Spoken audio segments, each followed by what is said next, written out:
जय हिंद दोस्तों, वंदे मातरम।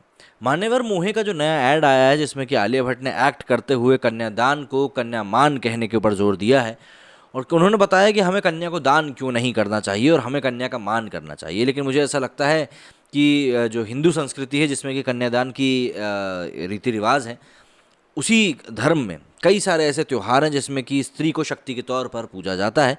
वहीं कुछ शांतिप्रिय समुदाय हैं जहाँ पर कि स्त्री को पूजना तो दूर या मानना तो दूर या कुछ करने देना तो दूर, मतलब उनको सिर्फ एक प्रॉपर्टी माना जाता है। लेकिन उसके बारे में कोई बात नहीं करेगा, जाहिर सी बात है, वरना काफ़ी कुछ गलत चीज़ें हो सकती हैं।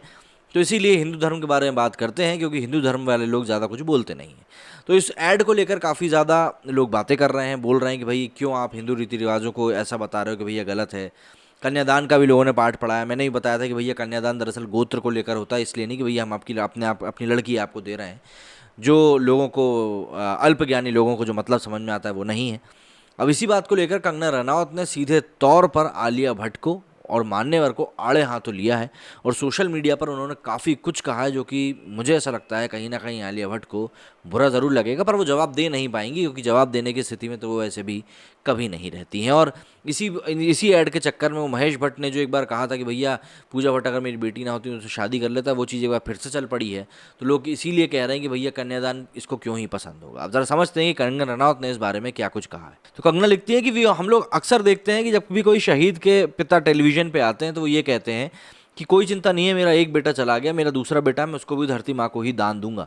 तो कन्यादान हो या फिर पुत्रदान, the way a society looks at the concept of renunciation shows its core value system. मतलब एक सोसाइटी जिस तरीके से इन चीज़ों को देखती है वो उनकी कोर वैल्यू को दिखाती है। When they start to look down upon very idea of दान, then you know it is time for re establishment of Ram Rajya. मतलब जब भी आप देखेंगे दान की तरफ इस तरह की बात करते हुए, इसका मतलब ये है कि अब राम राज्य के एस्टेब्लिशमेंट का समय आ गया है। The king who renounced everything he ever loved only to the life of तपस्वी monk, please stop mocking Hindus and their rituals. मतलब एक राजा जिसने अपनी पूरी जिंदगी मतलब एक तपस्वी के तौर पर काट दी, तो आप कृपया करके उस चीज़ को इस तरीके से मजाक ना बनाएं। धरती and women both are mothers in scriptures, they are worshipped as goddesses of fertility, nothing wrong in seeing them as precious and very source of existence. मतलब शक्ति के तौर पर महिला को देखना और धरती को देखना कोई गलत बात नहीं है कहीं से कहीं तक भी। इसके आगे भी लिखते हैं कि Hinduism is very sensitive and scientific when it comes to gene pools and blood line. In a marriage, a woman leaves her गोत्र and bloodline and enters another gone pool and गोत्र। मतलब एक गोत्र से दूसरे गोत्र में जाती है जब भी कोई लड़की शादी करती है।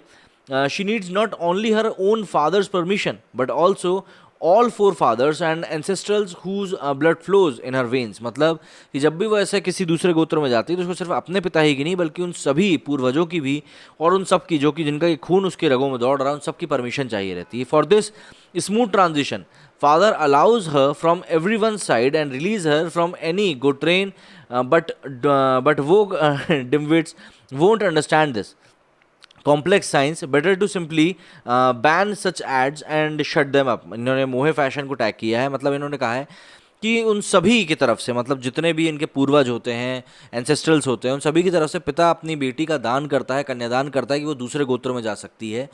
अब ये चीज़ पढ़े लिखे लोगों को या फिर वो लोगों को शायद समझ में नहीं आएगी। यही चीज़ यहाँ पर कंगना ने कही है। आगे और भी कुछ बातें कही हैं, वो भी हम देख लेते हैं कि उन्होंने आगे ट्वीट में क्या कहा है, इंस्टाग्राम की स्टोरी में उन्होंने क्या कहा है। ये लिखती है कि धन is not a dirty word, your mind is dirty. धन कोई गलत शब्द नहीं है बल्कि तुम्हारा मन खराब है।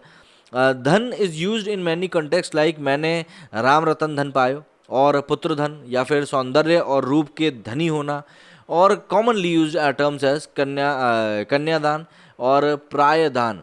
Does not mean you are selling your daughter, stop this Hindu propaganda. और यहाँ पर उन्होंने आलिया भट्ट को भी टैग किया है। तो यहाँ पर सीधे तौर पर कंगना रनौत ने टारगेट किया है आलिया भट्ट को और मान्यवर मोहे को, जो कि मुझे ठीक भी लगता है यार। किसी ऐसे सेलिब्रिटी को बोलना ज़रूरी था, वरना ये प्रोपेगेंडा के नाम पे एक ही मतलब आप हलाला के बारे में बोलिए, आप 3 तलाक के बारे में बोलिए, लेकिन आप नहीं बोलेंगे।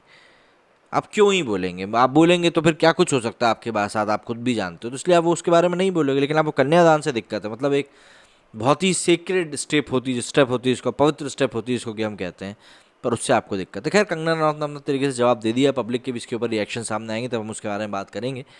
मेरे इस वीडियो फिलहाल इतना ही। जय हिंद, जय भारत।